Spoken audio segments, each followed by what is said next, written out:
পৃথিবীতে একজন মানুষই শুধু জানতেন যে তিনি পৃথিবীতে কতদিন বাঁচবেন, সেটা হচ্ছে সাইয়েদনা আদম আলাইহিস সালাম। ওনাকে বলে দেওয়া হয়েছিল উমরুকা আলফু সানা, তুমি পৃথিবীতে বাঁচবে 1000 বছর। কয় বছর? সাইয়েদনা আদমের সামনে অনেকগুলো রুহু রাখা হলো। সাইয়েদনা আদম বললেন, এরা কারা? আল্লাহ বললেন, এরা হচ্ছে নাসালুক, তোমার বংশধর, পৃথিবীতে তোমার পর এরা পৃথিবীতে আসবে। সাইয়েদনা আদম বললেন, আল্লাহ ওই যে একটা রুহু দেখা যায়, এটার নাম কি? আল্লাহ বললেন, হাদা ইবনুকা দাউদ, এটা তোমার ছেলে দাউদ, সে দুনিয়াতে নবী হয়ে আসবে, তার ছেলে সুলাইমানও নবী হয়ে আসবে।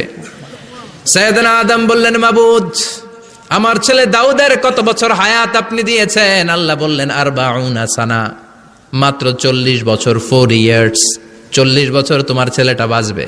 ও আল্লাহ, আমি বাঁচবো কয় বছর? তুমি বাঁচবা 1000 বছর। সুবহানাল্লাহ। সাইয়েদনা আদম বললেন, মাবুদ, এত ফুটফুটে সুন্দর আমার ছেলে দাউদ মাত্র